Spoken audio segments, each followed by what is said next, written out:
garde au cœur.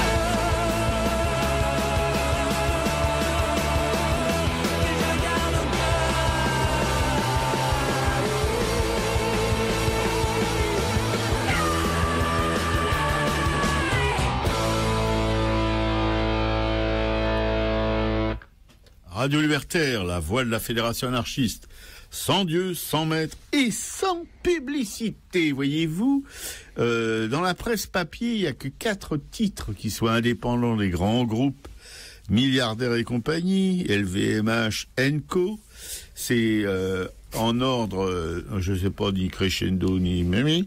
C'est Le Canard enchaîné, La Croix, Charlie Hebdo et Dominique. J'avais ces 3-là dans la tête. Et il y en a un 4e qui est l'Humanité. Voilà. Encore heureux. Bon. Cette émission qui sera consacrée aujourd'hui à une artiste, comme je l'ai écrit dans le petit texte qu'on met sur la liste et qu'on met sur le blog, une artiste hors norme, un peu surdimensionnée, pas par sa taille, mais par son travail. Une fille du Nord, si on peut dire ça comme ça, Lady Arix. Voilà. Si vous êtes allé sur le blog et si vous avez regardé les liens que Piquécou y a mis, vous avez pu vous rendre compte de ce que faisait la bonne femme, quoi. Voilà, c'est vraiment quelque chose d'assez étonnant. On développera tout au long de cette émission. Et pour poursuivre, on dira que cette émission tente d'être, en tout cas, un regard en marge sur l'art. Voilà. Et aussi tente de dénoncer les sales coups de la politique politicienne. Bon, ça, c'est pas trop difficile. Par contre, avoir un regard en marge sur l'art, ça l'est un peu plus. Et une citation, justement, de Jean Dubuffet. Écoutez bien, c'est très court. L'art est un département des aberrations. Voilà. Alors c'est à méditer, c'est un sujet du bac, un sujet de philo. L'art est un département des aberrations que vous pouvez développer. Bon. Ouais. Et tout de suite on va écouter une chanson que vous avez déjà écoutée, mais on s'en fout, vous la réécouterez autant de fois qu'on aura envie de vous la faire écouter. Environ une douzaine de fois, je crois. Vous allez reconnaître dès les premières notes. Bon, je vous laisse la surprise. En attendant, moi, je vous salue tous et toutes, et je vous donne le numéro du studio, le 01 43 71 89 40 pour nous joindre pendant les pauses musicales. Ou à la fin de l'émission. Et le blog de l'émission, www.arakai.fr. Voilà.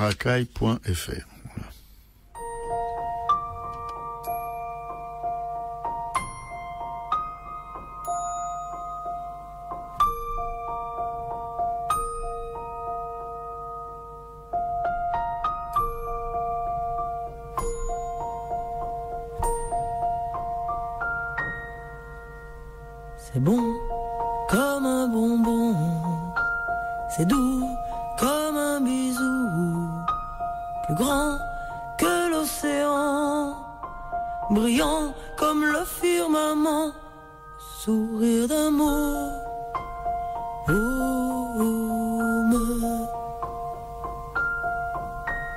Promesse à l'espièglerie, ça chante comme un chant fleuri. Ça se demande pas, ça ne s'achète pas. Le sourire d'amour.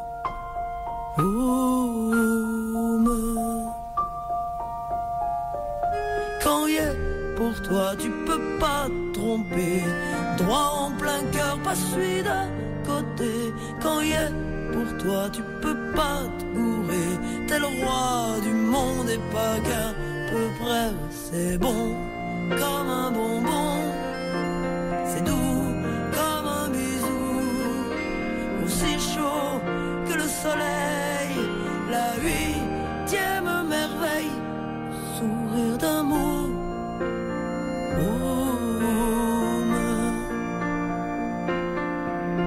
Sucré comme du caramel, sentiment d'être immortel, ça stoppe les armes, ça tire les larmes. Le sourire d'amour.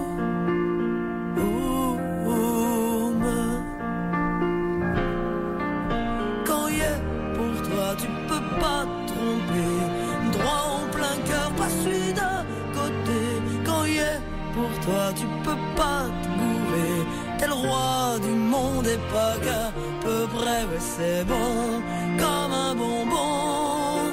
C'est doux comme un bisou, ça efface la galère. Tu porterais la terre entière, sourire d'un mot.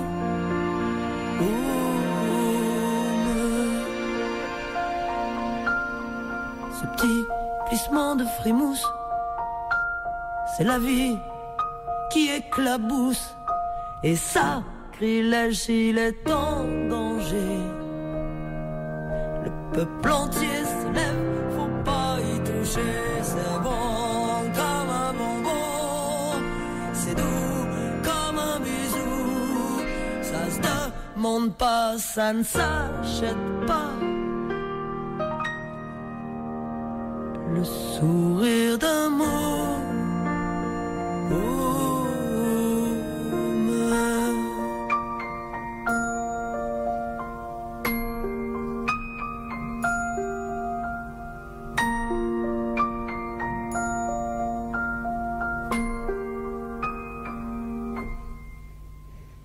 Voilà, c'était Flo, le sourire d'un môme, on l'avait tous reconnu. Oui, le sourire d'un môme en danger, voilà. Comme elle l'évoque dans sa chanson, sa très belle chanson. Et on s'excuse pas de vous la repasser, parce que bon, c'est une chanson qu'on devrait connaître par cœur. Surtout avec ce qui se passe aujourd'hui dans ce pays de fraternité, d'égalité, de liberté. Voilà, pour la présidente de la branche française de l'organisation de l'UNICEF, il y a urgence à agir de manière plus efficiente pour chaque enfant. Voilà, c'est un rapport qui vient d'être publié, où cette organisation mondiale, voilà, qui s'occupe de l'enfance, elle s'alarme, cette organisation de la pauvreté qui touche de plus en plus d'enfants. En France, 3 millions d'entre eux, vous avez bien entendu, 3 millions d'entre eux, soit 1 sur 5, vivent ainsi sous le seuil de pauvreté dans l'Hexagone, tandis que 31 000, je répète, 31 000 sont sans domicile. Entre 8 000 et 10 000 habitent des bidonvilles et 140 000 décrochent de l'école chaque année. Voilà, c'est ce que dit cette enquête de l'UNICEF. De 2008 à 2012, pardonnez-moi si je vous inflige ces chiffres, 440 000 enfants supplémentaires ont plongé avec leur famille dans la pauvreté, avec une prise en compte de l'impact de la crise dramatiquement insuffisante, selon cette analyse de l'UNICEF, France sur les moins de 18 ans. Intitulée cette analyse, chaque enfant compte, partout, tout le temps, est remise, et c'était remis aux experts du Comité des droits de l'enfant, instance de l'ONU. Voilà, la France, elle est fière. Hein. Beaucoup d'entre eux cumulent des inégalités aux conséquences désastreuses pour leur avenir et celui de la société. Voilà. Je rappelle quand même, pour je sais pas combien de fois, c'est comme la chanson de Flo, que sur le fronton de toutes nos mairies, il y a marqué liberté, égalité, fraternité. Voilà. Et cette fraternité, on l'a oublié pas seulement pour les enfants.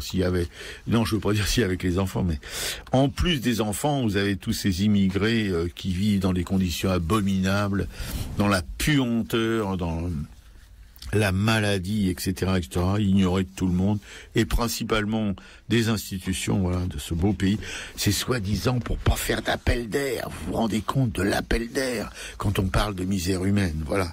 Par contre, ils ont pas besoin de faire d'appel d'air pour se gaver comme des porcs, là, les gens, les politiques, les patrons du CAC 40, etc., qui ont racheté tous les titres français, sauf 4, comme je vous le disais, voilà.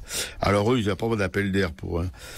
Bah, alors, mais on pourrait faire beaucoup plus avec les mêmes moyens. Voilà. La situation inacceptable des enfants migrants non accompagnés et ou vivant en bidonville, qui sera au moins 8 000 à 10 000, privés de leurs droits fondamentaux, victimes de discrimination, ces mineurs isolés étrangers comptent parmi les plus vulnérables. Cela conduit à des situations indignes comme la traite des êtres humains.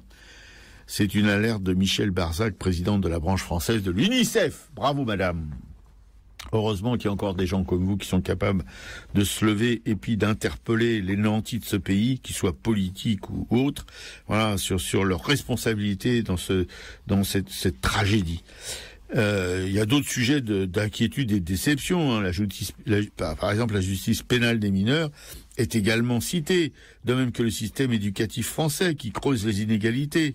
Voilà, l'organisation évoque également les disparités territoriales de plus en plus marquées, particulièrement criantes, en France ultramarine. Pour les non-entendants, la France ultramarine, c'est la France dite d'outre-mer. Vous voyez, la Réunion, la Martinique, la Guadeloupe, etc., etc. Wallis et Futuna, je sais plus quoi. Bon, bref. Voilà. Alors, il y a une stratégie globale pour l'enfance qui n'existe pas en France, voyez-vous. Il n'y a pas de véritable politique publique de l'enfance et de l'adolescence consolidée et articulée, ni de mécanisme de suivi et d'évaluation à la hauteur de ce qui se passe. Nous pourrions faire beaucoup mieux avec les mêmes moyens, conclut cette présidente de l'UNICEF, je répète, Madame Barzac. Voilà. Mais oui, mais elle crie quoi? Se ricane parce qu'elle crie complètement dans le désert. Ils en ont rien à foutre. Dès l'instant qu'ils peuvent se pavaner sur les médias télévisuels et autres, dès l'instant qu'ils peuvent prendre des avions, des jets privés pour aller au Havre à 3200 € pompés sur un parti politique, il y en a 70 millions sur l'ardoise de crédit ou de non-paiement de choses, bref, on va pas tartiner là-dessus, mais je veux dire, c'est toujours... Moi, je comparais les politiques, ce matin, j'ai eu cette idée, je la trouve lumineuse, je comparais les politiques, vous savez, avant... dans les fermes, particulièrement à la Cassagne, de Pyrénées, il y avait des papiers tue-mouches. On appelait ça, on les mettait au plafond, c'était des spirales, et toutes ces pauvres vieilles mouches, elles allaient se planter là-dessus, voilà. Eh ben, moi, je compare nos hommes politiques à du papier tue-mouche. Voilà, les mouches chez nous, hein, et on va se coller dessus et on en crève. On crève, on est attiré comme les mouches par ce papier tue-mouche, certainement, qui émettait une odeur attirante pour les mouches. Nous, les politiques, c'est leurs promesses bidons, quoi, qui sont toujours bidons, qui ont toujours été bidons et qui seront toujours bidons. C'est le papier tue-mouche, voilà. Alors, imaginez qu'on mette au plafond des politiques, hein, et puis toutes les mouches que nous sommes, on verrait se coller dessus et crever. Voilà, c'est ça. Les politiques tue-mouches. Voilà, c'est ça un peu ce qui me vient à l'esprit en pensant à ces milliers d'enfants qui couchent dans les rues.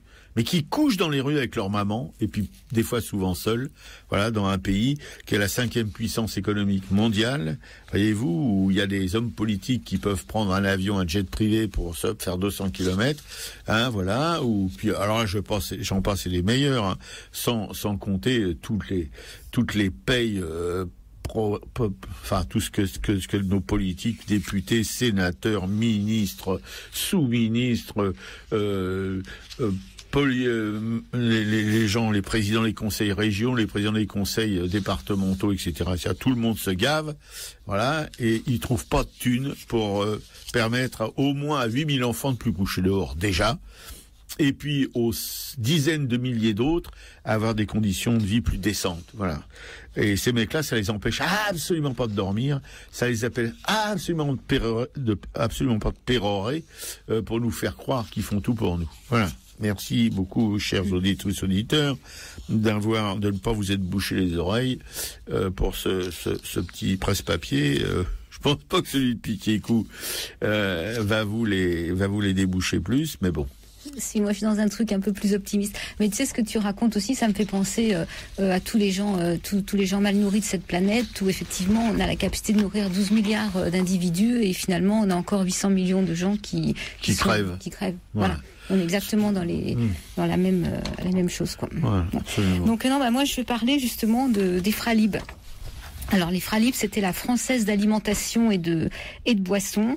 Donc la marque Éléphant est née à Marseille en 1896. En 1972, elle est passée dans les mains d'Unilever. Et Unilever, tout le monde a suivi l'histoire, malgré 5 milliards de bénéfices, elle a voulu délocaliser l'usine de Gémenos, donc dans les Bouches-du-Rhône, elle a voulu la délocaliser en Pologne. Et en 2014, cette boîte, cette société, elle va revenir entre les mains des Fralib sous la forme d'une SCOP. Donc avec une 60aine de coopérateurs pour produire et distribuer du thé et des infusions de tilleul bio qu'on pourra identifier sous les marques SCOP TI et 1336. Alors pourquoi 1336 ? C'est en référence au nombre de jours de lutte qu'il a fallu aux ouvriers pour faire plier la multinationale anglo-néerlandaise et pour que puisse naître cette coopérative ouvrière.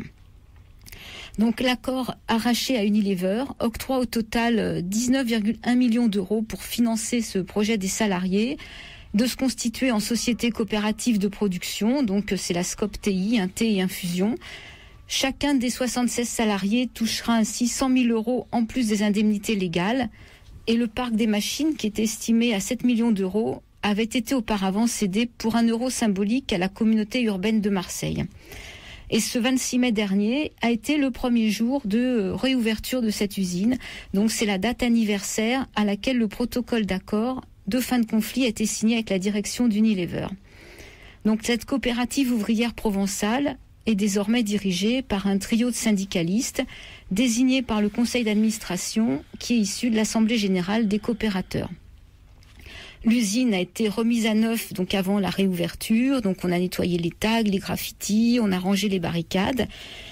Et c'est donc après 1336 jours de lutte et une année de transition que les 7 premiers contrats de travail ont été signés le 11 mai. Sur 76 femmes et hommes concernés par l'accord de fin de conflit, ils sont au final 57 coopérateurs et 51 sont promis à être salariés de cette coopérative. Au bout de 4 ans de lutte, certains ont préféré partir avec les indemnités. D'autres, qui n'étaient pas loin de la retraite au moment de l'annonce de la fermeture en 2010, ont décidé de partir en retraite. Donc de longues discussions ont défini la politique salariale également. Donc terminer cet écart de 1 à 210 qui était pratiqué sous Unilever. Désormais, l'écart sera de 1 à 1,3 avec un salaire par catégorie et une fourchette donc comprise entre 1 480 euros et 1 800 euros répartis sur 13 mois. En ce qui concerne la production, donc il est prévu 250 tonnes de thé et d'infusion pour cette première année, avec l'objectif d'arriver d'ici 2019 à en fabriquer 1000 tonnes par an. Donc au début, la majeure partie de la production, environ 60%, devrait être vendue et conditionnée par des marques distributeurs. Et l'autre partie sera commercialisée sous les marques donc 1336 dans la grande distribution et SCOP TI sur les rayons des enseignes spécialisées Biocoop. Donc les deux marques reviennent également à une aromatisation 100% naturelle et la SCOP TI ne proposera que du bio, produit en France, sauf le thé bien entendu. 1336, elle se contentera de privilégier le beau et la production française. Et il est surtout important de souligner que les cégétistes et les salariés en lutte, en fait, se sont mis au bio, qu'il ne faut plus simplement parler production, mais l'associer à la qualité, au local et au circuit court. Donc il y a on peut voir pas mal de témoignages de ces ouvriers qui ont lutté et qui sont très conscients qu'en fait, il faut pas crier victoire tout de suite, quoi. Il faut encore gagner maintenant le pari de cette production, de pouvoir écouler tout ce qui va être produit. Donc nous, je pense qu'en tant que consommateurs, on a aussi un rôle à jouer, quoi. On peut privilégier d'acheter ces marques-là. Et j'ai lu aussi récemment donc que François Hollande, maintenant que tout est en place, en fait, est allé visiter ses salariés jeudi dernier. Et ça, c'est une façon pour lui effectivement d'essayer de grappiller ce qui peut ressembler à de la gauche, à de la vraie gauche. Voilà ce qu'on appelle le papier tue-bouche. Voilà, donc et quand j'ai vu François Hollande, en fait, j'ai repensé aux images qu'on avait vues de ces ouvriers de la sidérurgie là à qui il était venu promettre monts et merveilles. Florange. Voilà, Florange, et qui avait crié victoire lors de son élection, en fait, pour se voir tourpiquer quelques temps après. Ou alors à ces femmes qui travaillent à la maternité des Lilas, c'est pareil, qu'il était venu visiter, où il avait promis aussi monts et merveilles, et une fois élu, tout est passé à la trappe, quoi. Papier tue-mouche. Voilà, j'ai entendu un témoignage aussi d'un retraité qui est allé visiter tous ces Fralib un ouvrier, un retraité qui lui aussi a lutté toute sa vie dans sa boîte. Il les a visités pendant 3 heures, il leur a versé 500 €. Enfin, il y a aussi c'est quand même touchant parce que je pense que c'est un retraité qui gagne pas des 1000 et des 100. Il y a aussi le témoignage de ces ouvriers qui sont sur place. Il y en a un on peut le voir dans une petite vidéo, il travaillait aux arômes, donc il raconte qu'au début, quand il était dans la boîte, il y avait des grands sacs d'arômes partout, ça sentait la vanille, ça sentait plein d'épices. Et puis après, c'est passé à l'aromatisation artificielle et que là, effectivement, ils vont venir à une aromatisation naturelle, quoi. Il y a un doc aussi qui a été réalisé, qui s'appelle Pot de thé, pot de fer. C'est un documentaire qui a été réalisé en 2011 par Claude Hirsch et qui dure 1h10. Donc voilà. Voilà, merci infiniment. Puis écoute, c'est quand même important de temps en temps avoir des infos un peu positives, des trucs qui vous remettent un petit peu un peu d'air dans la tête, quoi, parce qu'autrement c'est vraiment l'assommoir permanent. Voilà, on peut que leur souhaiter bonne continuation et surtout de réussir, parce qu'on sait que ça me faisait penser aussi aux ouvriers de LIP, en fait, qui avaient réussi quand même quelque chose d'extraordinaire, et tout leur boulot a été sapé quand ils équipaient les voitures Renault avec les horloges LIP, et en fait pour casser leur mouvement, en fait l'État a décidé de ne plus passer les commandes, quoi. Mais quand même. Excusez-moi, 1336 jours de bagarre, voilà. Il faut tenir, il faut tenir, c'est pas rien. Et s'ils s'en sortent, s'ils l'ont mérité, voilà, on peut que l'espérer, bien sûr. Ouais.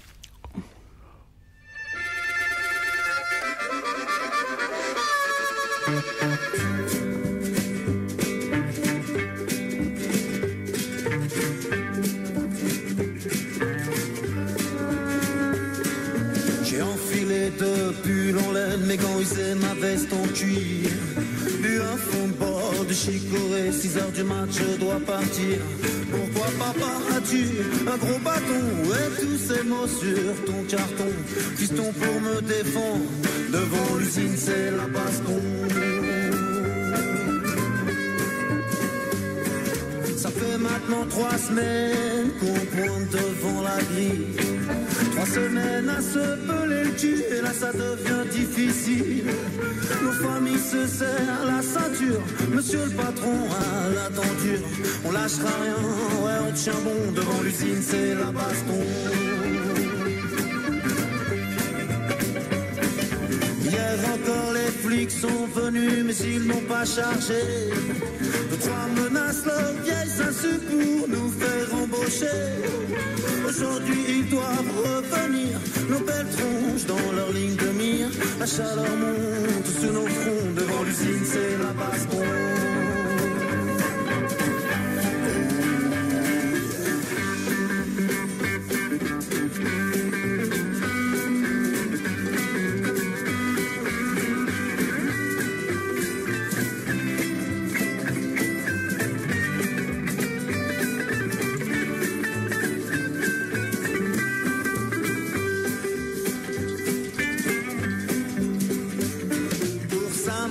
Je veux mettre des fleurs dans ton cartable. Travaille bien, tiens courage pour devenir un jour respectable. Pour ne pas en chier tous les jours dans ce vaste monde de vautours. Ne pas faire comme ton vieux daron, trimé à la sueur de ton front. Regarde-moi mes mains, mes yeux, je joue un drôle de jeu. À qui tout double tous les jours, la vie on n'en fait pas ce qu'on veut. Quand je te parle de grand soir, garde bien ça dans ta mémoire. Ni voyous ni bandits, la fierté au bout de ce bâton.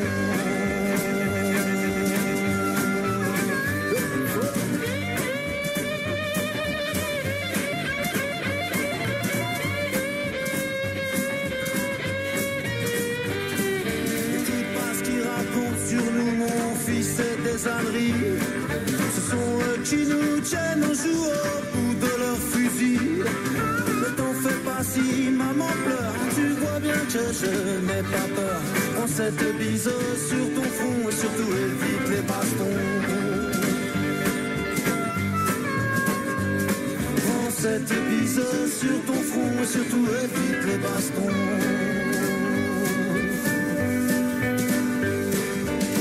Enfilé de pull en laine, mes gants usés, ma veste en cuir. partir, je dois partir. Je dois partir.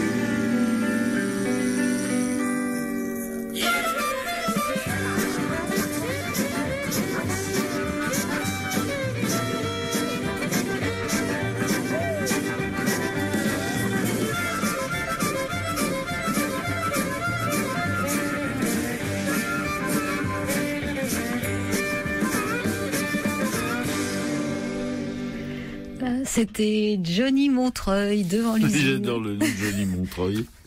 Il est de Montreuil en fait? Il est de Montreuil, je crois qu'il habite dans une caravane. Ah bah voilà. Vous êtes sur Radio Libertaire, qui n'habite pas encore dans une caravane, mais qui sait peut-être que l'avenir nous verra itinérants sur les routes de France et peut-être d'Europe avec un studio mobile. Pourquoi pas? Voilà, Radio Libertaire, la voix de la Fédération anarchiste, sans Dieu, sans maître et sans publicité, à Racaille, pour une émission consacrée à une artiste un petit peu hors norme, pour pas dire beaucoup, Lydie Arix, une fille de Schnorr, dont Piquéco va lire un extrait d'un bouquin qu'elle a écrit. Voilà, Nous vivons, ça c'est le titre du bouquin. Et Piquéco s'y colle, comme d'habitude, pour un petit extrait lu. Ouais. Donc en fait, Lydie Arix, c'est peintre, sculpteur, on va revenir là-dessus. Et elle a écrit ce petit livre suite à elle a une maladie, elle a eu une tumeur bénigne au cerveau. Donc elle raconte un peu tout ce passage avec les médecins, et elle a quelques passages sur la peinture, c'est ceux que j'ai choisi de préférence. Sinon c'est un livre où elle manie très bien le verbe, donc elle écrit un peu comme elle peint. Il y a plein de choses, il y a plein d'émotions. Voilà. Donc moi j'ai choisi 3 petits passages dans ce livre. Donc le titre du chapitre, là, c'est le dessin, la peinture, le bourgeon, tout ce qui naît d'une poussée ne peut être retenu. En plein préparatif, l'atelier frémit, c'est le bouillon de midi.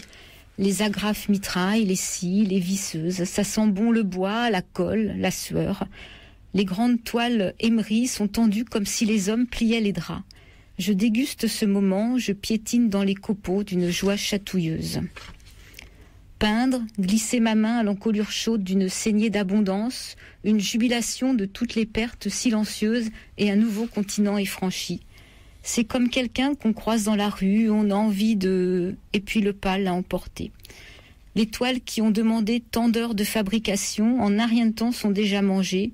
Je n'ai pas besoin de penser, de me préparer à vouloir. L'appétit m'agite avant les mains. Je sens un frôlement près de moi. C'est le pot de rouge dont j'avais besoin. Il surgit de la main de celui qui accompagne chacun de mes pas. Cela fait plus d'une année qu'il me retient, ce tableau.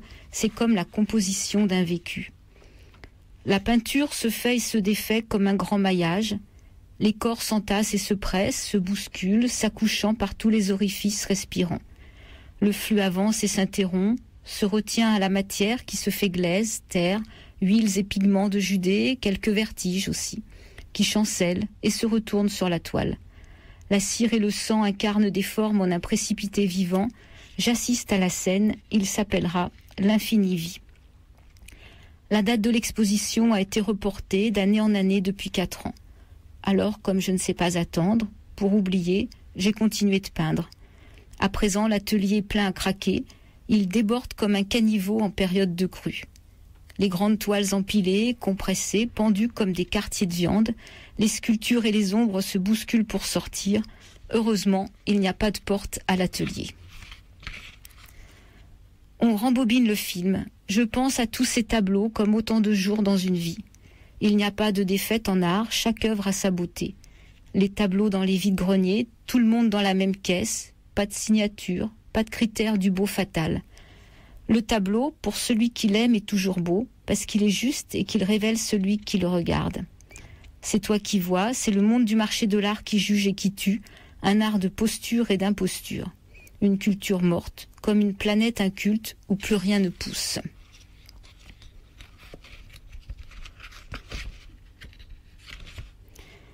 Autour du tronc central se brode le canevas de nos nerfs, le grand arbre de notre adhérence au monde. J'ai fait une sculpture à partir d'un bronze qui était raté. La sculpture initiale s'appelait l'arbre de vie, mais la cire avait fondu. Les bras et les jambes du groupe de personnages entrelacés s'étaient affaissés. Le fondeur propose de recouler la pièce. mais l'accident provoque instantanément une envie. Modifier et trouver une autre vie à cette chute de bronze. Je suggère que l'on coupe bras et jambes et que l'on garde uniquement la masse des torses. En fouillant dans les poubelles de la fonderie, on récupère évents et débris de creuset.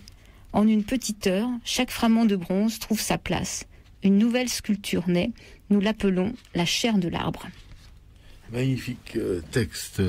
Oui, parce que ce livre, si vous voulez, contrairement à celui de Garouste, qui parlait aussi de sa maladie, mais c'était écrit par quelqu'un avec Garouste, quoi. C'est pas Garouste qui a écrit, mais il a dit sa vie, et c'était quand même un petit peu plus proche du travail de l'artiste. C'est intimement mêlé, sauf que pour Lydie Arix, c'est un accident. Voilà, c'est pas toute sa vie. Au contraire de Garouste, ça fait partie de sa vie.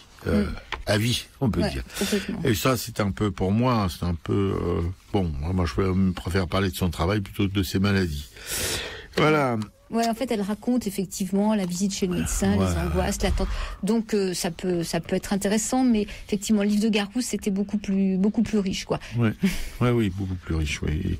Mais ces passages-là, à mon avis, sont les plus intéressants du bouquin. Tout à fait, qui parlent de son travail, surtout. Voilà. Bien, et ben nous allons écouter, je pensais... Ah non, c'est à moi, là, où il y a... Non, on va faire une petite pause musicale. D'accord, ok.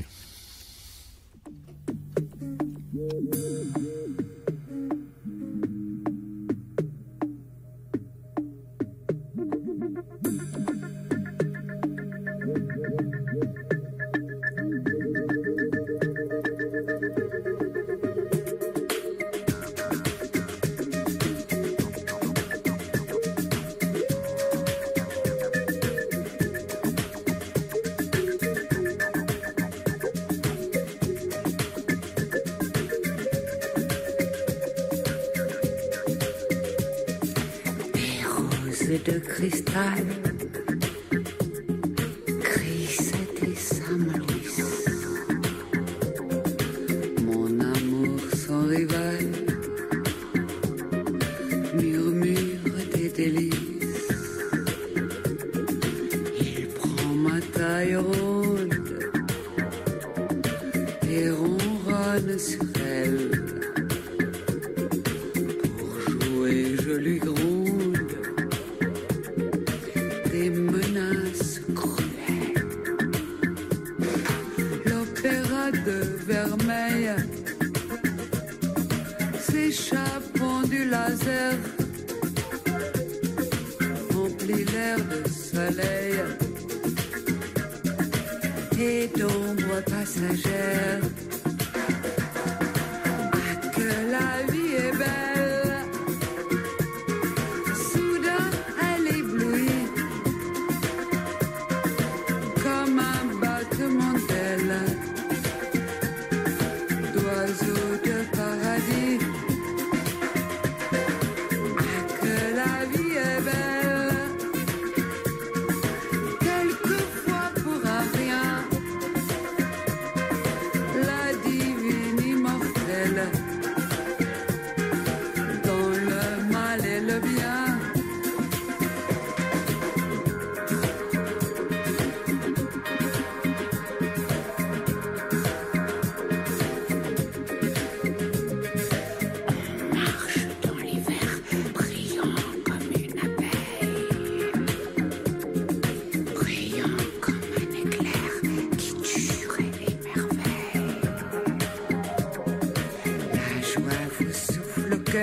Vous chérit l'univers comme un enfant de cœur, son Dieu des terres et chair. Loin des bombes et des balles, goulu comme un bébé,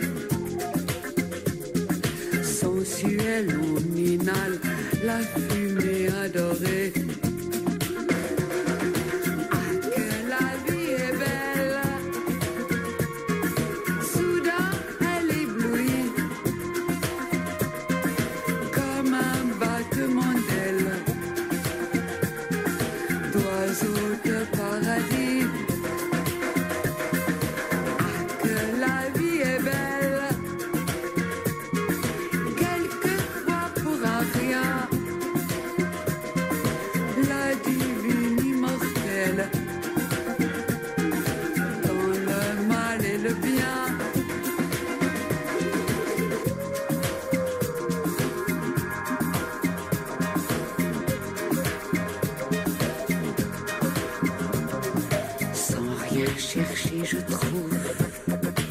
Au détour d'un instant, une euphorie de loup, un amour de Satan. Après de sombres heures, plus doux sont ces moments où l'on crie de bonheur comme un petit enfant. Encore des baisers, vie secrète et changeante.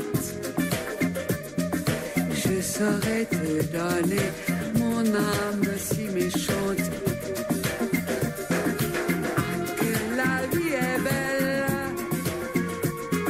soudain elle éblouit, comme un battement d'ailes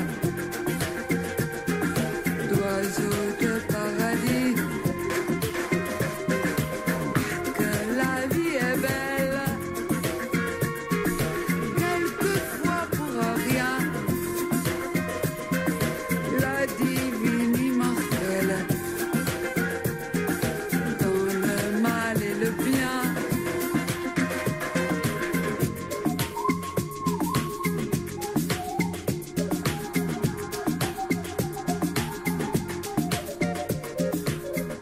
C'était Brigitte Fontaine, que la vie est belle. Sur Radio Libertaire, la voix de la Fédération anarchiste, sans Dieu, sans maître et sans publicité, contrairement à toute la presse française qui est sous perfusion des grands groupes du CAC 40 par l'intermédiaire de quelques milliardaires. Sauf que tu as même oublié de citer le monde libertaire, quand même, le Canard aussi. Ah oui, pardon, camarades anarchistes. Oui, voilà, alors je répète, les seuls qui ne soient pas inféodés au grand capital, il y a l'Humanité, il y a le Canard enchaîné, il y a La Croix, et il y a Charlie Hebdo. Charlie Hebdo, et le monde libertaire, et l'hebdo du monde libertaire aussi. Ah oui, alors là, c'est un scandale, aurait dit le camarade Jojo. Bon, c'est donc Radio Libertaire, c'est l'émission à Racoille, sur cette radio libertaire, qui se consacre donc une petite heure d'ailleurs. Il est bientôt... Ah non, il est midi moins 20. Oui. Non, c'est pas l'heure de la pizza, Robert. Non. Oui, alors j'ai perdu le fil d'Ariane, qui on consacrait à Lydie Arix, voilà. Et dont Piquet-Cou va tout de suite vous parler enfin, approfondir le sujet. C'est une bio en quelque sorte, voilà. C'est une bio très distanciée en fait. Très distanciée, le langage, calcrosa, la fila du bocal à poisson. Non, parce qu'on attend que toi tu mettes un peu des tripes après. Quand tu vas parler du boulot, c'est ça qui va être un peu croustillant. Oui.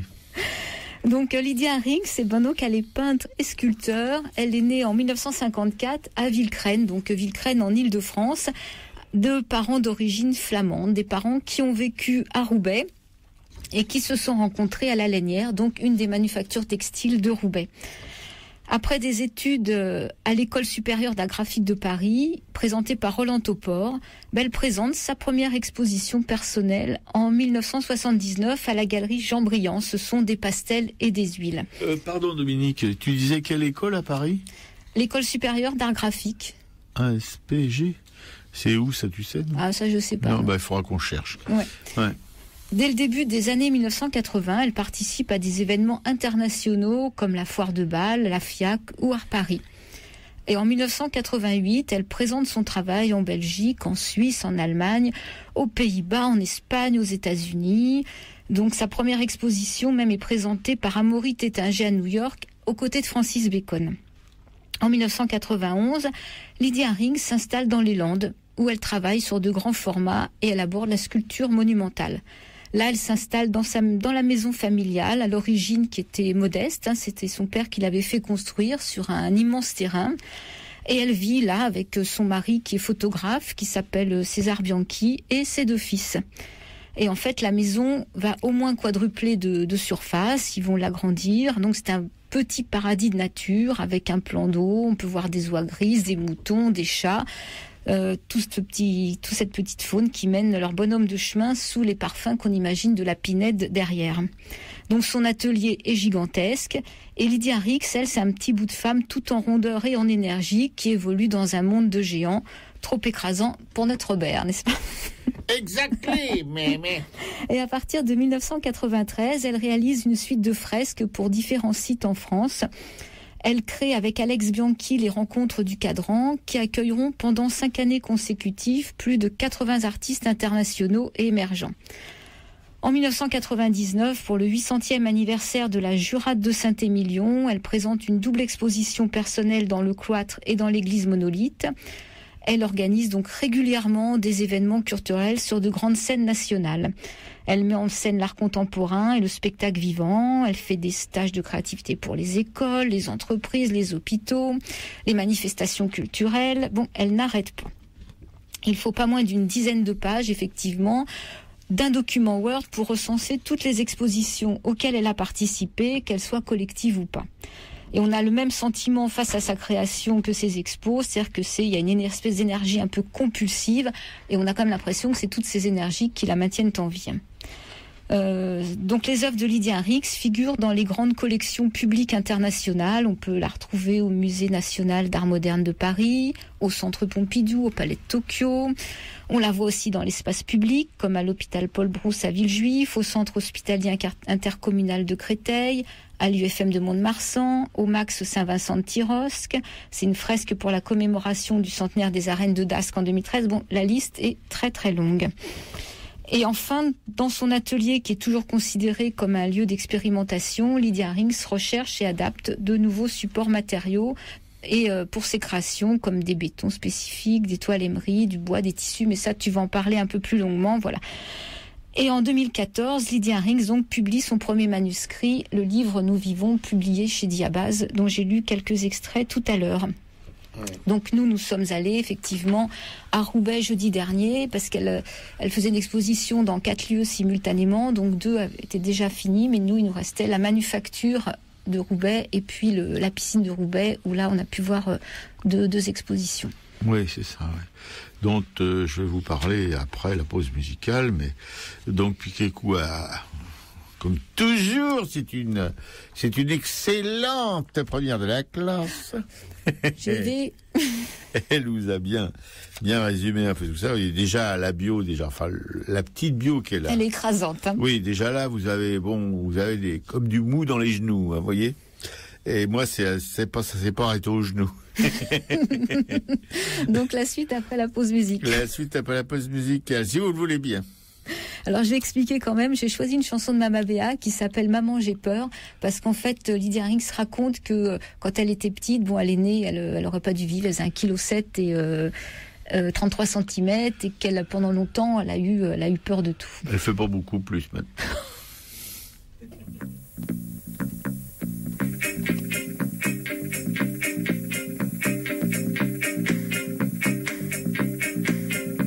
Le cynisme était tout en haut de l'affiche et la tendance violemment à la triche.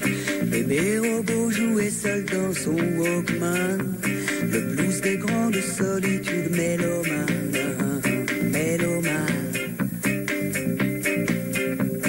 On a caché sous nos manteaux la tendresse et sous les ailes des oiseaux nos ivresses. Pour pas mourir de temps en temps, on s'écrit des mots d'amour sur un écran toute la nuit. Maman j'ai peur, qui a bloqué l'ascenseur? Maman j'ai peur, qui a bloqué l'ascenseur?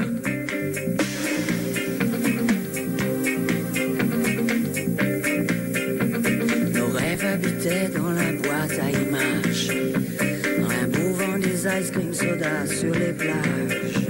Le brouillard s'est levé à l'est de l'histoire et tonton McDonald se pointe à la gare. Maman j'ai peur, qui a bloqué l'ascenseur? Maman j'ai peur, qui a bloqué l'ascenseur? Rendez-moi sur la montagne bleue, les Indiens d'avant l'eau de feu, qui savaient avec les dieux et mourir sans fermer les yeux.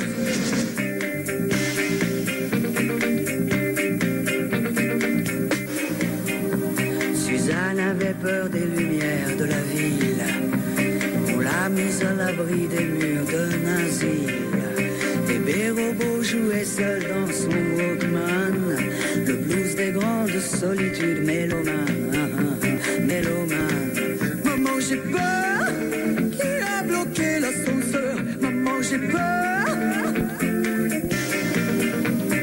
Rendez-moi sous la montagne bleue, mes Indiens d'avant l'eau de feu, qui savaient parler avec les dieux et mourir sans fermer les yeux. Rendez-moi sur la montagne bleue, mes Indiens d'avant l'eau de feu, qui savaient parler avec les dieux et mourir sans fermer les yeux. C'était donc Mama Béa, Maman j'ai peur. Mama Béa dont l'énergie peut être aussi comparable à celle de Lydia Rinks. Ouais, et qui est donc, Piécou est une des groupies survivantes. Voilà. Si vous êtes sur Radio Libertaire, évidemment, hein, seule question. Vous vous réveillez, c'est bien. Il vaut mieux se réveiller tard que jamais. C'est l'émission d'Arakai, c'est-à-dire Arakai, consacrée aujourd'hui à Lydia Rinks, une peintre de Schnorr, voilà, avec un nom comme ça d'ailleurs, on a peu de risque de se tromper. Il y aura une flûte, dont Piécou vous a parlé, et qu'on a vu évidemment la semaine dernière. On s'est payé le voyage à Roubaix, hein.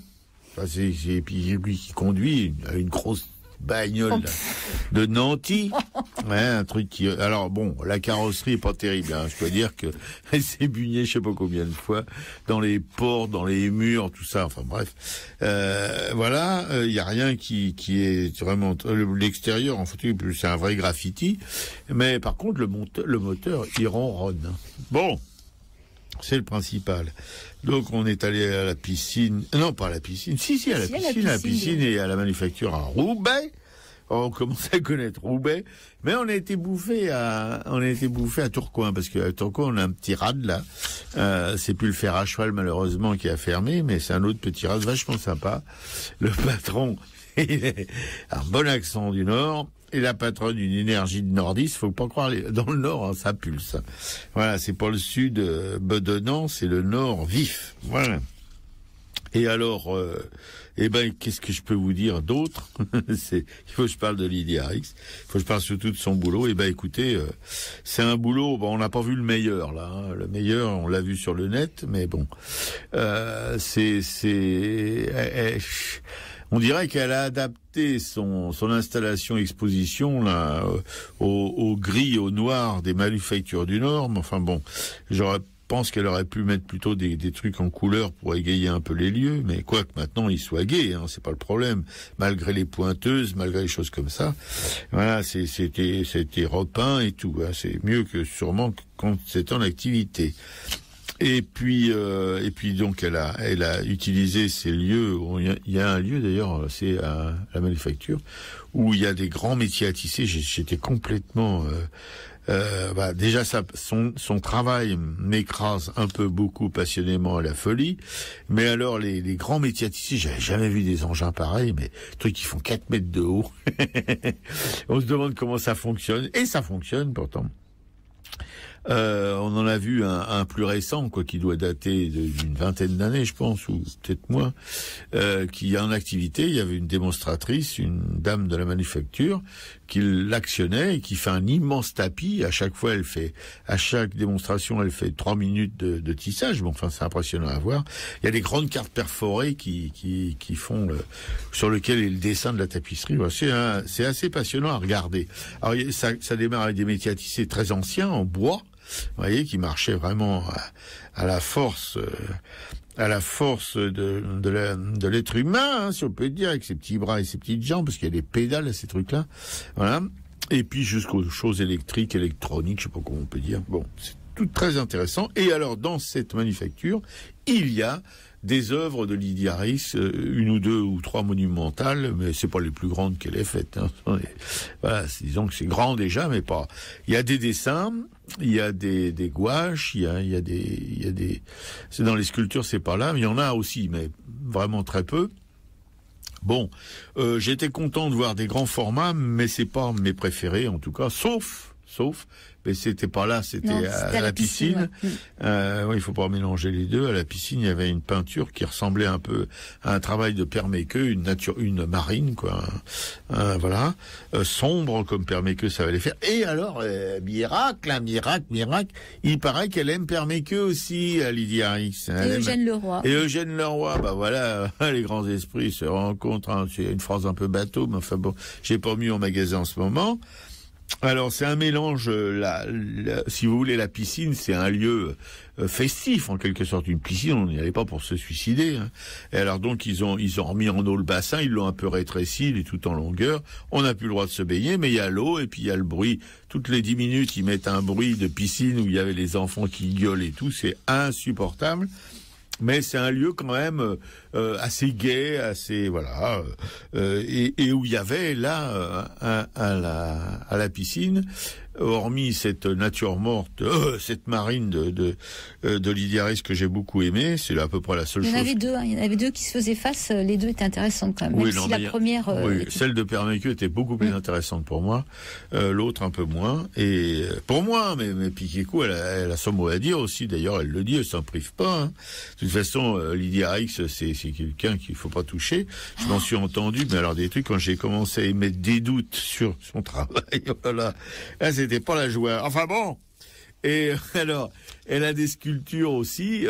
C'est surtout à la piscine. Il y a toutes les anciennes cabines de bain qui sont utilisées pour ces sculptures. Alors, elle a pas pu mettre des sculptures monumentales. Il y en a une dehors, à l'entrée de la piscine, une immense araignée. Mais entre nous, Louise Bourgeois a fait 10 fois plus grand. On pouvait passer dessous. Là, on peut pas passer dessous. Et puis ça me rappelle une série américaine où il y a des espèces d'extraterrestres qui sont à peu près de la même facture. Voilà. Alors donc, je pense que c'est un peu une éponge aussi, Lydie Harris. Elle a suivi beaucoup d'influences. Évidemment, ce qu'il en sort, c'est autre chose, mais on sent quand même les influences. Alors il y a beaucoup de sculptures là. Je me répète un peu, qui m'ont pas franchement fait monter au ciel. Parce que j'ai l'impression, ce que j'en ai conclu, c'est ces sculptures qui sont un petit peu familières avec celles d'un artiste dont on vous a parlé ici, qui s'appelle Petit, et qui a une galerie à Angoulême, une galerie super dont on vous a parlé ici aussi, pour une galerie de province. Attention, ils ont des pointures là-dedans, ils ont De Volder, ils ont Petit, ils en ont d'autres. À Poitiers, non? Poitiers. Non, c'est à Angoulême. Non, c'est Angoulême. Non, c'est pas. Pardon, non, mais excuse-moi. Non, c'est pas Angoulême, c'est à Limoges. Limoges, voilà. Pardon. Oui, non, je confonds tout maintenant. Je sais plus qui c'est qui est à Angoulême. Personne d'ailleurs. Bon, voilà. C'était Limoges. Oui. Et ouais. Non, alors si vous faites dans le décharné, si vous faites dans le morbide, si vous faites des femmes qui ont des culs qui ressemblent à du linge étendu sur une corde, etc., voilà, ça le fait. Personnellement, je trouve qu'il y a un système là. C'est installé en tout cas un système avec quelques sculpteurs contemporains. Oui, un système, voilà, c'est tout ce que je peux dire. C'est pas forcément ça bluffe, hein. Faut dire que vraiment, ça bluffe parce que c'est quand même bien foutu.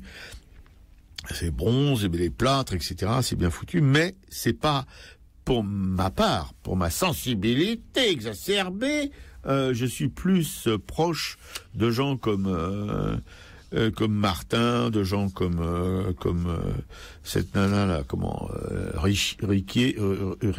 Germaine Richier, que les sculpteurs dont on vous a parlé ici, comment s'appelle ce sculpteur dont on a vu l'atelier là à Montparnasse, Zadkine, voilà, des gens comme ça me parlent beaucoup plus. C'est un peu moins maniérée. Voilà ce que je dirais que c'est une sculpture maniérée. La sculpture de Petit ou de Lydia Rix, c'est un peu maniéré pour moi. Je préfère les choses plus. Et puis pour tout vous dire, je préfère la taille directe qu'au modelage, au plâtre, à toutes ces choses-là. Quoi qu'il y ait des très belles choses en plâtre, c'est pas le problème. Mais voilà, pour moi un sculpteur, c'est comme celui qu'on a reçu ici la semaine dernière.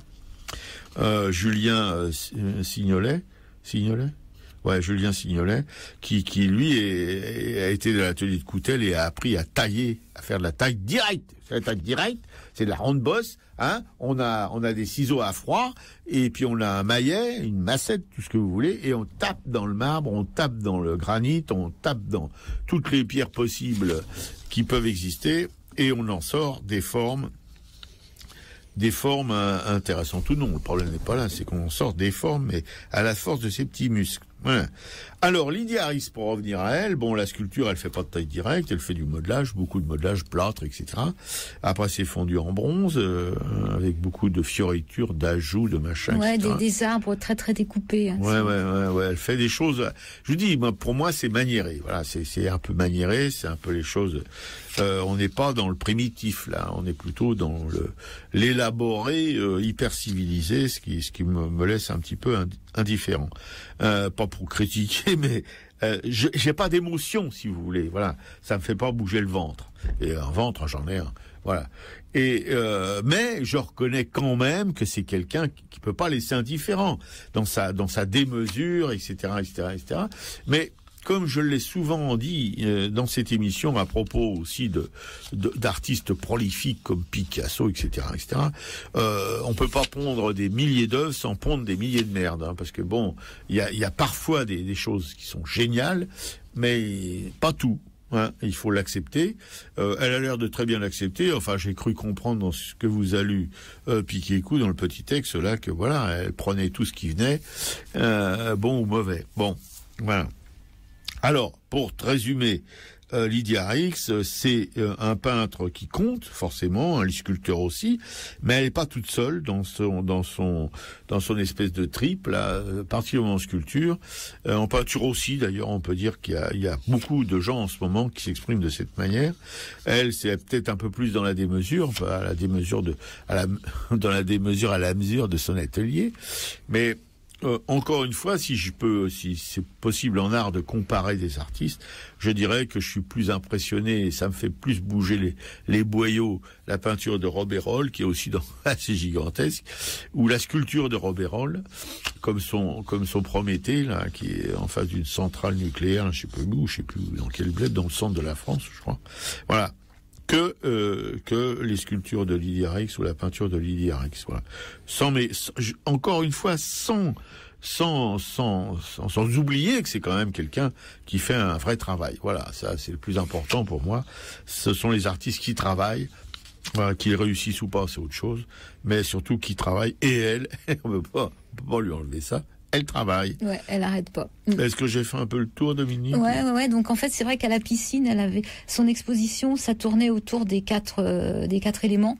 Hein, et elle a fait un travail sur le verre. Alors ça, moi, j'aime pas du tout ce qui est autour du verre.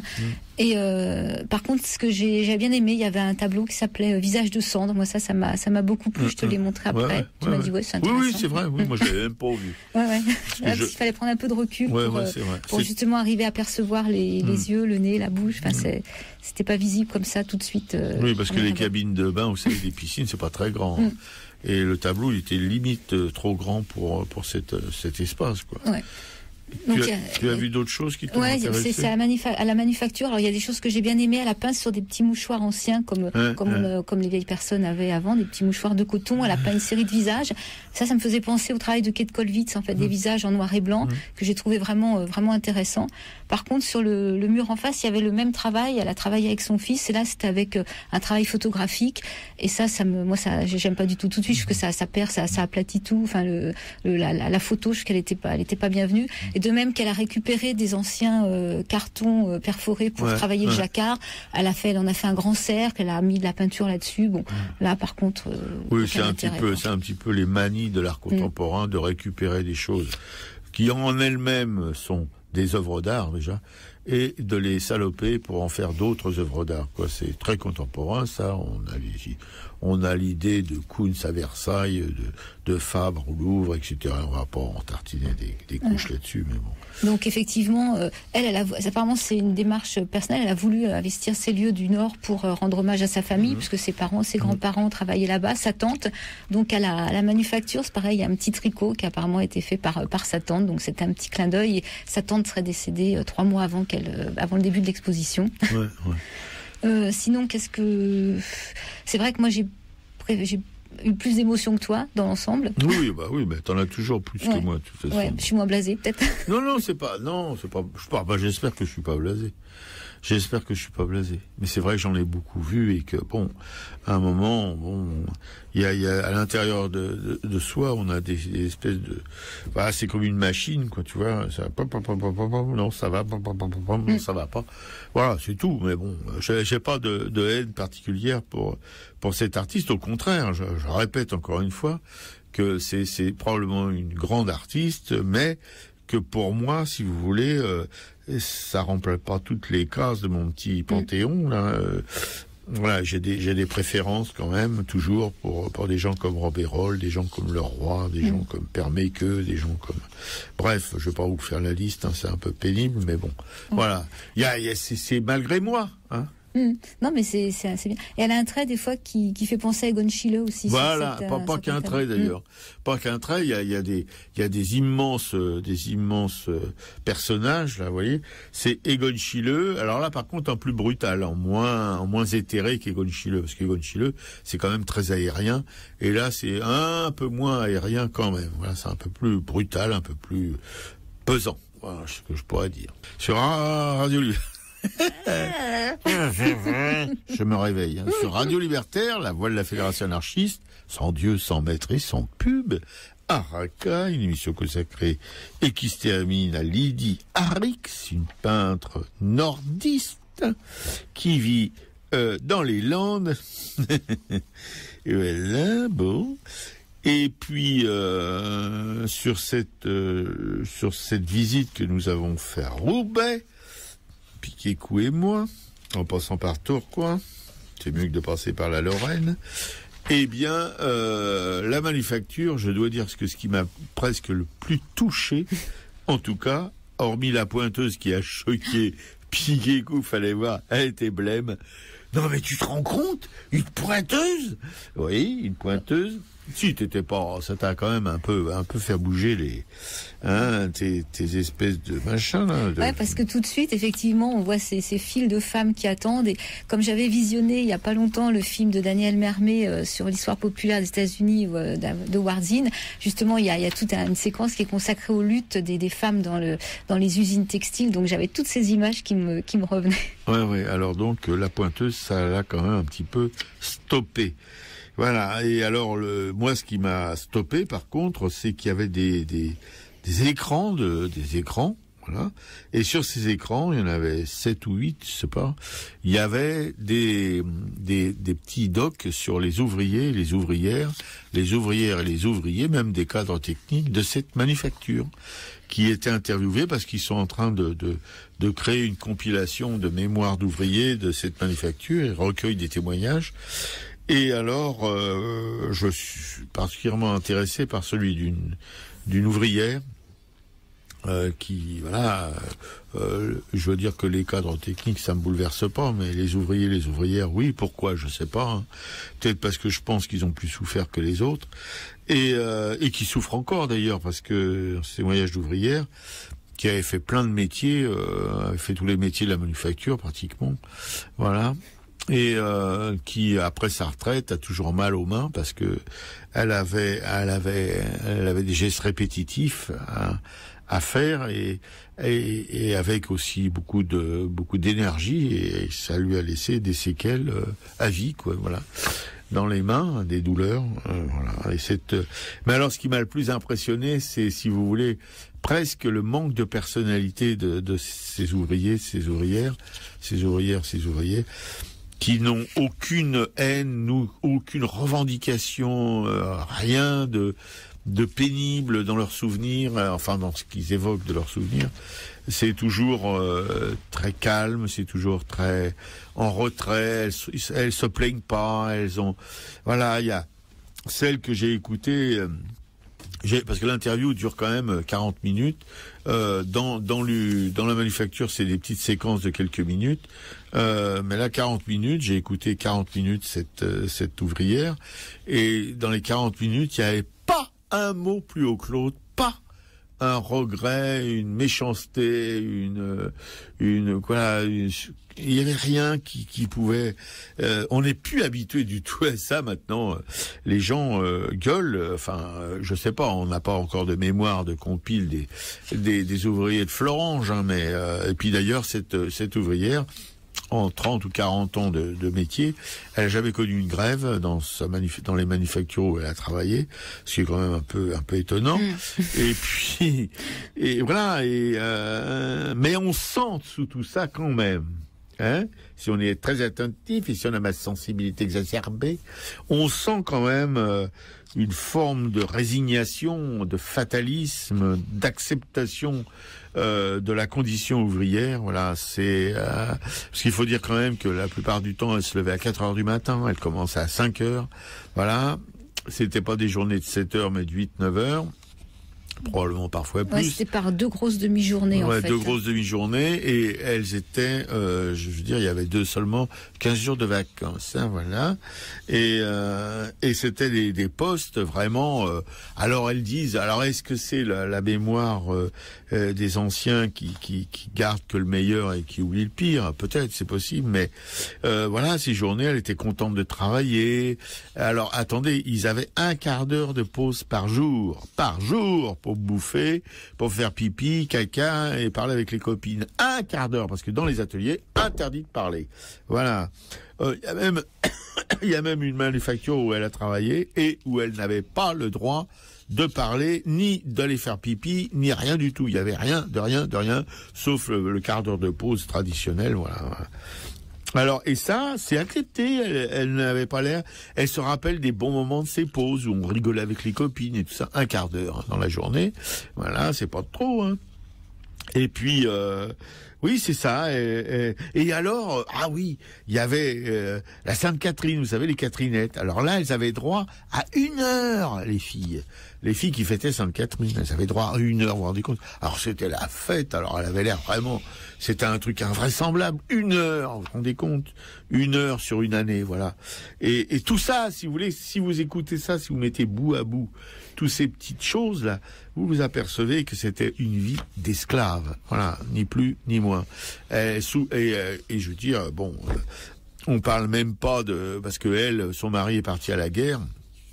Je crois que c'est la guerre de 39-45. Elle avait une petite fille, c'est papa et maman qui s'en sont occupés pendant qu'elle allait travailler à l'usine, parce qu'il fallait qu'elle ramène de la thune, etc., etc. Mais c'est ça.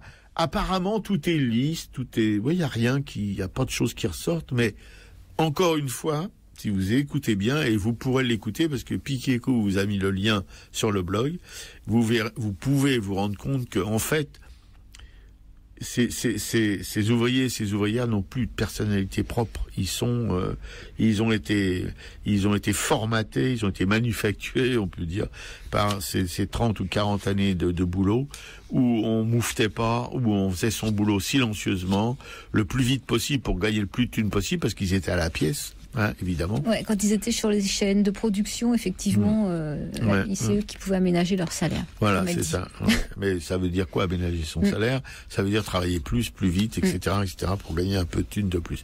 Alors, je veux dire, bon, pour moi, c'est pas vraiment le mieux de la condition ouvrière. Hein. Bon, c'est un petit peu mieux que les mineurs, mais bon, pas. Enfin bref, il y a une sorte d'étouffement, ça vous oppresse vraiment si vous êtes attentif à ce qui se passe. Ouais, t'as raison, effectivement, c'est tous les non-dits qui sont terribles, toute cette résignation qui est là derrière, qui pousse de partout. Enfin, elle est tellement calme. En plus, ils les ont filmés sur un fond noir, et on sent que c'est des gens qui sont déjà intimidés par le fait qu'on leur pose des questions.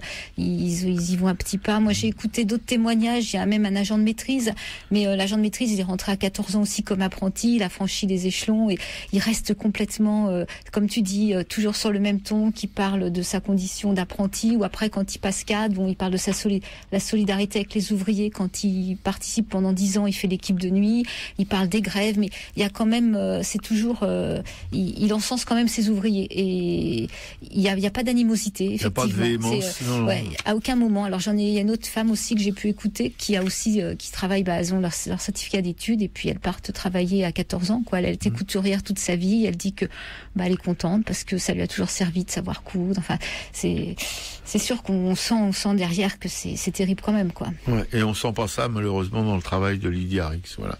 C'est ce que je déplore un peu. Elle a fait des portraits in situ des ouvriers, elle a fait une performance, etc. On peut la voir sur une vidéo, c'est pas transcendant sa performance, ni ses portraits, mais bon. Ouais, effectivement, Lydie Arix, ça je suis d'accord avec toi, on la sent quand même très très loin de ses origines ouvrières du Nord. Absolument.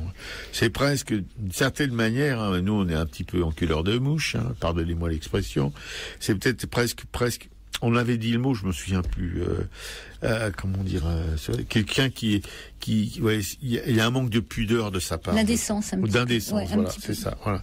C'est ce qu'on peut, on va être aimé de Lydie Arix, mais bon, on donne notre ressenti.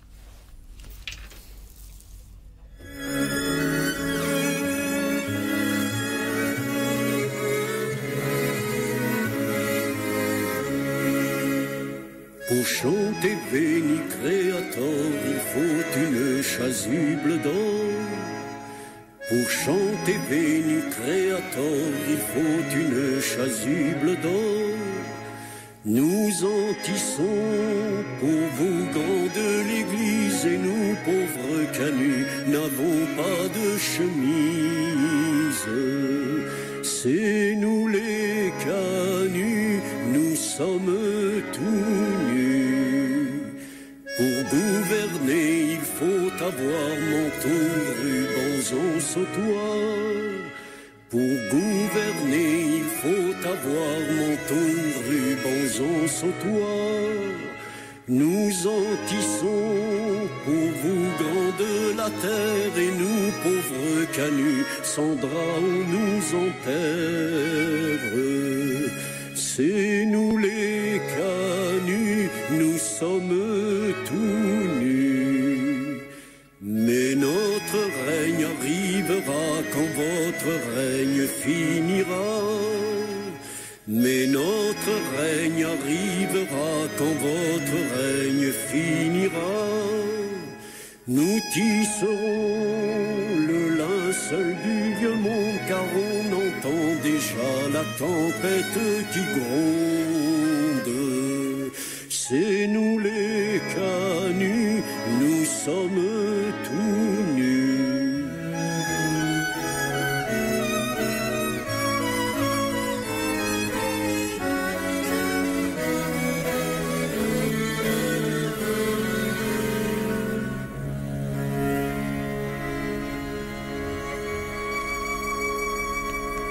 C'était Lenny Escudero, les canuts. Alors les canuts, bien sûr, c'était pas dans le Nord, c'était sur Lyon, mais la révolte des canuts suite à l'arrivée des métiers jacquards, justement, de toute cette nouvelle façon de travailler.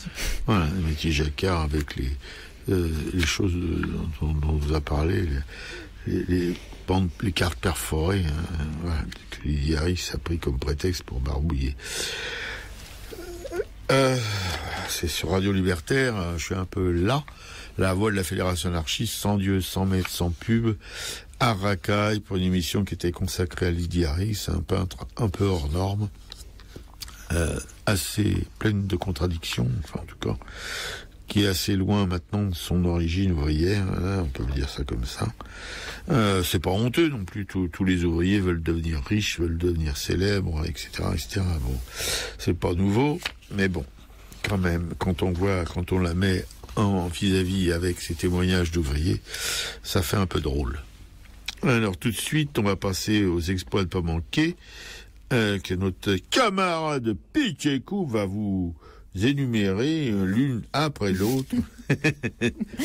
L'une après l'autre. Alors on va commencer par Julien Signolet, qui était dans nos studios la semaine dernière, donc qui m'a envoyé les infos sur son expo. Il savait pas comment il allait faire exactement, donc il expose en fait à partir du 20 juin, donc du 20 au 30 juin, dans son atelier 175 rue de la Roquette, et il fait un vernissage le 20 juin de 14h à 22h. Donc nous sommes les bienvenus tous et toutes pour aller soit boire un thé, soit plus manger un morceau.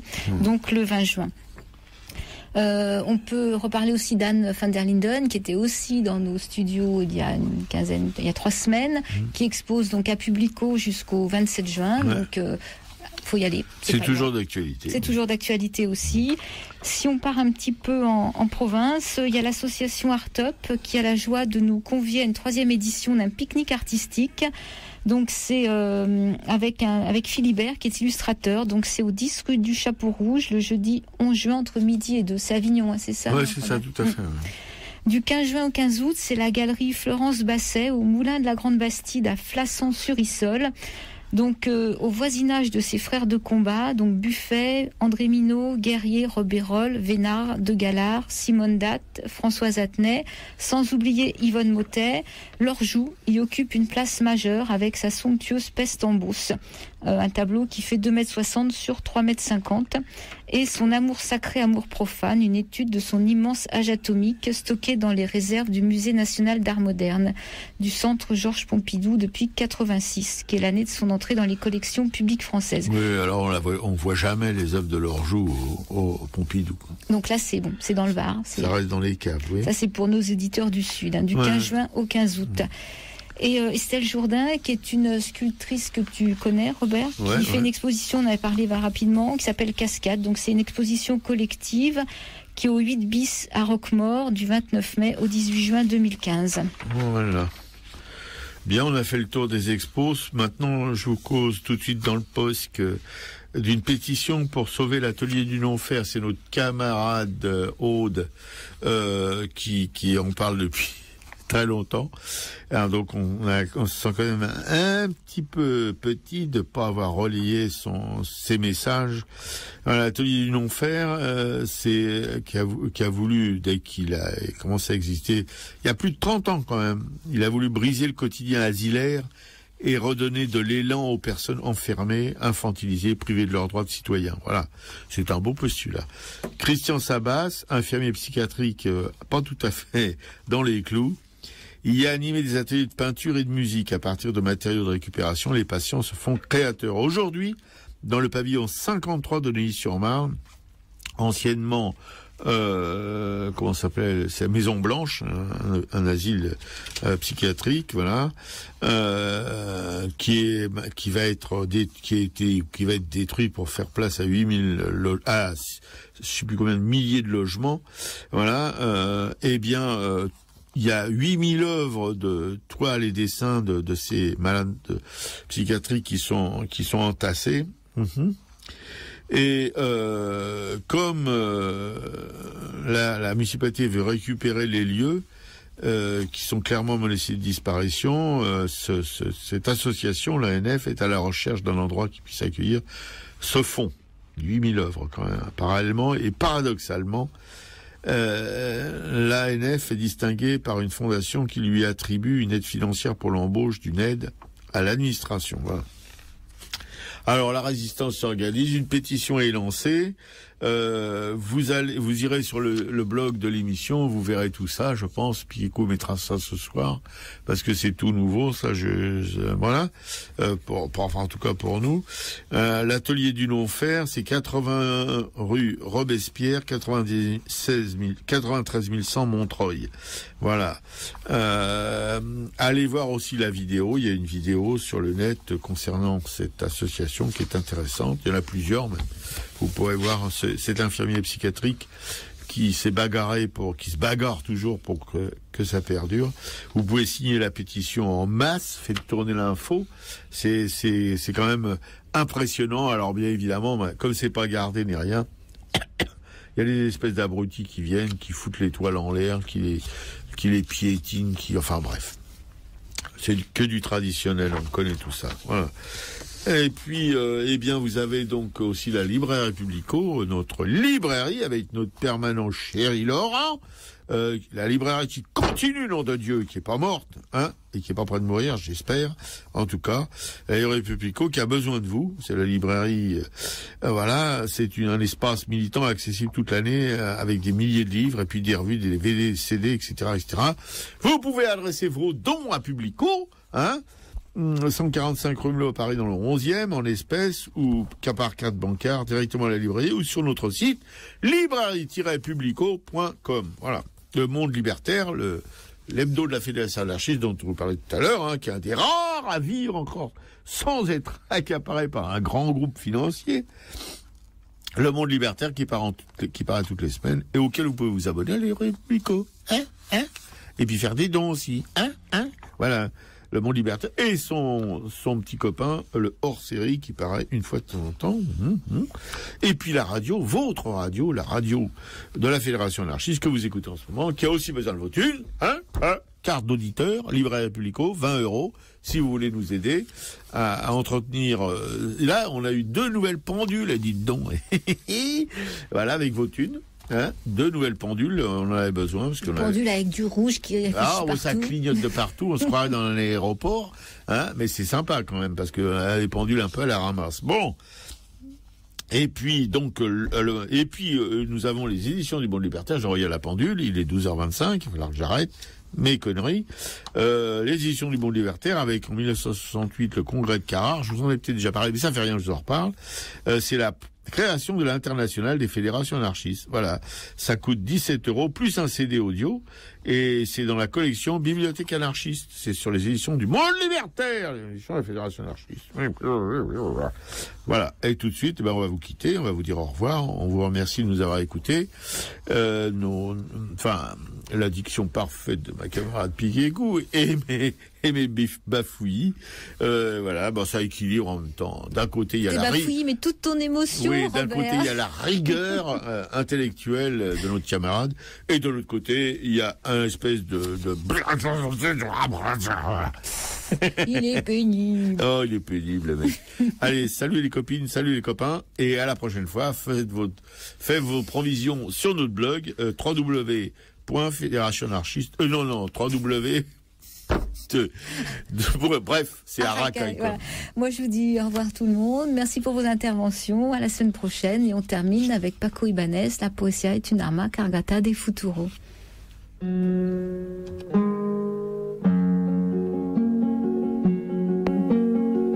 Cuando ya nada se espera personalmente saltante, más se palpita y se sigue más acá de la conciencia, fieramente existiendo, ciegamente afirmando, como un pulso que golpea las tinieblas, que golpea las tinieblas. Cuando se miran de frente los vertiginosos ojos claros de la muerte, se dicen las verdades, las bárbaras, terribles, amorosas crueldades, amorosas crueldades. Poesía para el pobre, poesía necesaria como el pan de cada día, como el aire que exigimos 13 veces por minuto para ser y en tanto somos, dar un sí que glorifica. Porque vivimos a golpes, porque apenas si nos dejan decir que somos quien somos. Nuestros cantares no pueden ser sin pecado un adorno. Estamos tocando el fondo, estamos tocando el fondo. Maldigo la poesía concebida como un lujo cultural por los neutrales, que lavándose las manos se desentienden y evaden. Maldigo la poesía de quien no toma partido, partido hasta mancharse. Hago mía las faltas, siento en mí a cuánto sufren y canto respirando. Canto y canto y cantando más allá de mis penas personales. Me ensancho, me ensancho. quiero daros vida, provocar nuevos actos y calculo por eso con técnica que puedo. Me siento un ingeniero del verso y un obrero que trabaja con otros a España en sus aceros. No es una poesía gota a gota pensada, no es un bello producto, no es un fruto perfecto. Es lo más necesario, lo que no tiene nombre, son gritos en el cielo y en la tierra son actos. Porque vivimos a golpes, porque apenas si nos dejan decir que somos quien somos. Nuestros cantares no pueden ser sin pecado un adorno. Estamos tocando el fondo, estamos tocando el fondo.